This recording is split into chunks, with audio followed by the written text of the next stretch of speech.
Thanks for coming on the call today on short notice. Information continues to flow rapidly during this pandemic, and we've tried our best to be open and transparent with you.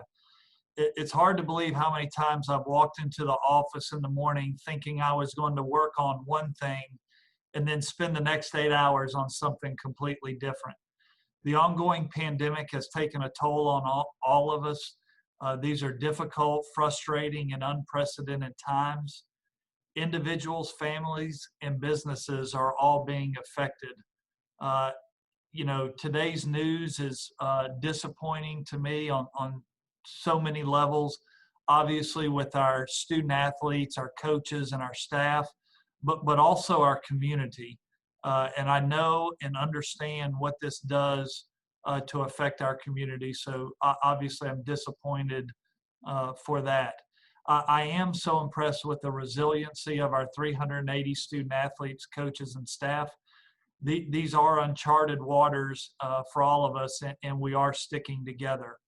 It's also important to understand the toll that these decisions take on the mental health of everyone. It's not easy to stop and start practices or be informed that you're positive or that you must quarantine for 14 days. It really is difficult for us all to process, and I can't say enough about our student athletes, our coaches, and our staff. Currently, we have 30 individuals within our football program that are either isolated or quarantined. When an individual tests positive, there is contact tracing analysis that takes place to see where the infections are coming from. It's a process that requires constant communication. Our medical staff has been outstanding. We made the decision to postpone the Marshall game simply because it was in the best interest of our student athletes. Based on the information we received and in consultation with our medical staff, we felt like the move was necessary. We've been testing weekly and evaluate our results and make decisions based on the data. As for Marshall, Mike Hamrick and I have had productive conversations and will work to schedule the game later this year. Dates are going to have to work on both ends. I'm really not as focused on exactly when that will be.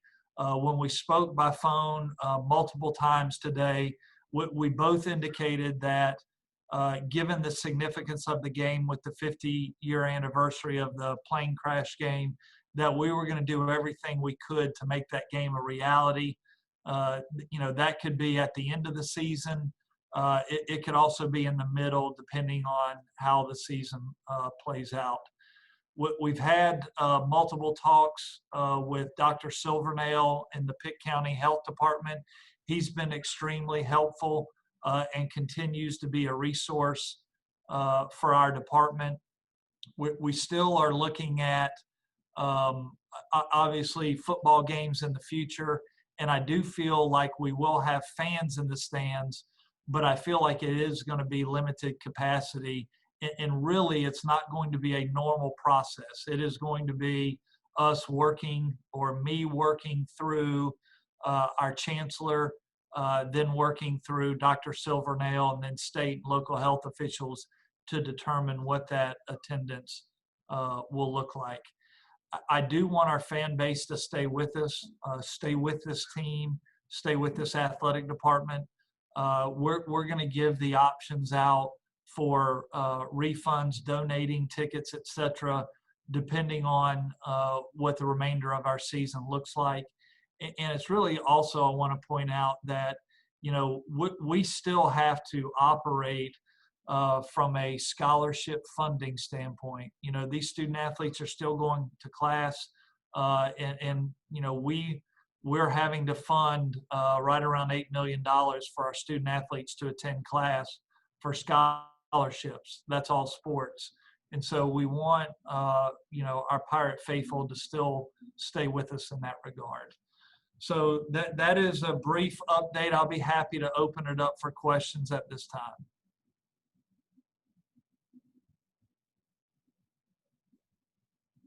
John, would you guys entertain the possibility of playing on the 19th, or do you see the 26th being the season opener no matter what? Yeah, good question, Stephen. I want to be deliberate with that.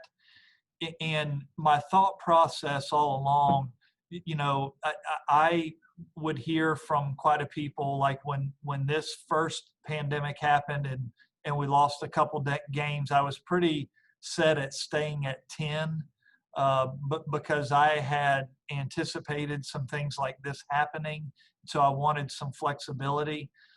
I think we need to pause for a couple days to see what's out there. Number one, there are not a lot of teams with availability, and two, the way this works is from a testing protocol standpoint. I want to be mindful of making sure that we can play the Central Florida game.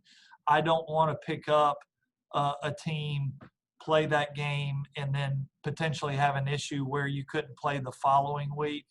And so Coach Houston and I have been in, constant contact regarding scheduling.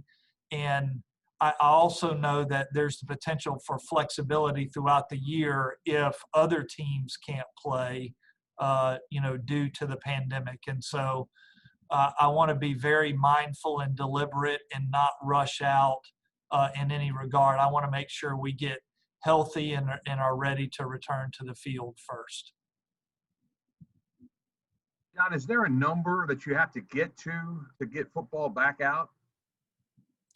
No, not a number per se, but with 30 in isolation quarantine, I felt like it was important for us as people come back. That's all different. There's different timing on that depending on when the individual either went into isolation or quarantine. And so not everybody's coming back on one day. And so I felt like now we needed to do this based on the safety of our student athletes, and then obviously having them physically ready to play in a football game.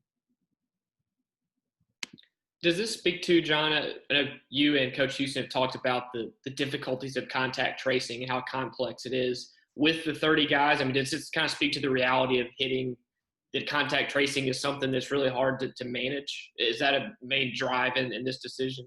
Well, Ronnie, I don't think that it's hard to manage, but it is a difficult process in that you're going back and talking to individuals and trying to remember who they had a significant contact with.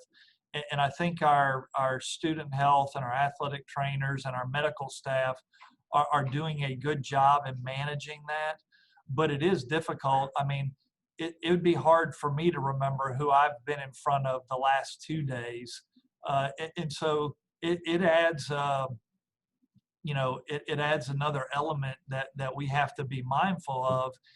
And as a reminder, if I test positive today, I'm out for 10 days. But if I have a close contact, that individual's out for 14 days and is not able to test out. So the individual that was in close contact with me, they're out for 14 days and they could be negative the entire time. And so every school is dealing with this. It clearly, positives are certainly important, but contact tracing is important as well, because depending on the individual and who they're in front of, it can wipe out a lot of people. John, with the American making the adjustment to their schedule day, was that sort of coincidental with this Marshall announcement, or was that as much as a result of it as anything in other games as far as dates being changed for ECU with UCF and Cincinnati? Yeah, purely coincidental. We have been talking about that for a while. I think when the pandemic hit and schedules were all being adjusted from an inventory standpoint, we had talked about that for a couple weeks to get on more traditional times with the inventory numbers shrinking. A note on fans. What's just kind of now? Do you have a decent pulse on fans, or kind of what they're thinking? They do want to go to games or don't want to go. Have you gotten any feedback on where they kind of stand in general at this point? Yeah, actually, it's been really positive about wanting to attend the games. We really have had very little refunds. We've had some, but we've not had large numbers at this point. And, you know, I do want to make clear we had to do this from a health and safety standpoint to move this back. But our anticipation is that we are going to play football. And you know, the Central Florida game will be right now at this date and time, you know, the next game up. It will give our team enough time to get back on the field, training, condition. I'll let Coach Houston at the appropriate time talk about that. But not only, I think today is day number 8 that we've not had a practice or conditioning. And so, you know, that's a factor as well, plus the time that all these individuals will be returning to play. What's the status among the other athletic programs? I know pushed back to spring with the exception of cross country. So I guess what is the update as far as the cross country season, and are any of the athletic teams practicing right now, or are they on pause as well? Well, we have our teams practicing our fall sports. So right now, soccer and volleyball, they are all moving to their championship season in the spring. I anticipate a modified schedule there. Cross country, we've not made a determination on that because the NC2A has not made a determination. I anticipate that moving to the spring. That decision's not been final, but we continue to practice and work out in those other sports. It certainly is going to complicate the spring from a logistical standpoint, operational standpoint. There will be, you know, I've talked for probably months about what the inconveniences are going to look like this year, and that we're all going to have to deal with those. There are going to be a lot of inconveniences and nuances in the spring that everyone's going to have to deal with if we, you know, proceed with every sport like that in the spring. John, a lot of conferences have opted to go multiple times testing once game week comes. Is that something the Americans officially decided to do as well? Yes, good question. And right now, what we're doing is once you started your season and starting official practice in the 20-hour work week is 1 day a week of everyone in the footprint. So it's coaches, student athletes, and staff. So that is managers, trainers, video personnel, you know, student managers, etc. Once we get into game week, it'll be twice a week is what the American Athletic is talking about. So we continue to work through what that is. Again, our medical staff's been really good in that regard.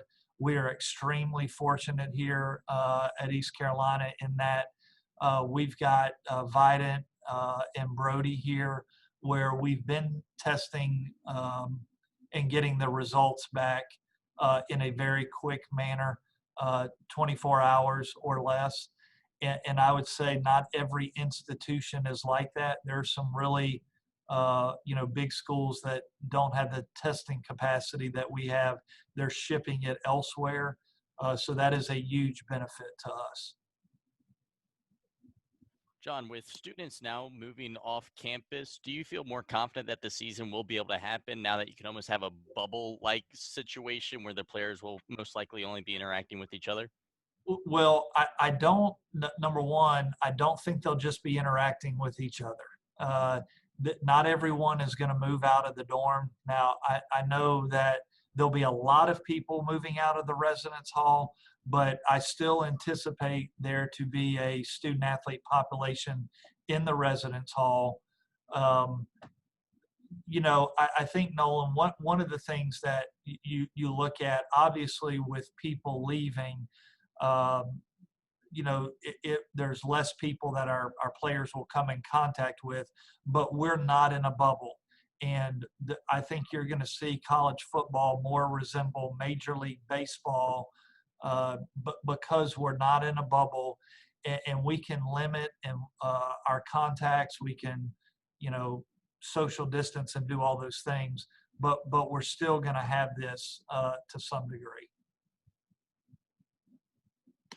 Speaking of students and attendance, are the students still involved in your attendance plans, or is it mainly season ticket holders and that's kind of it?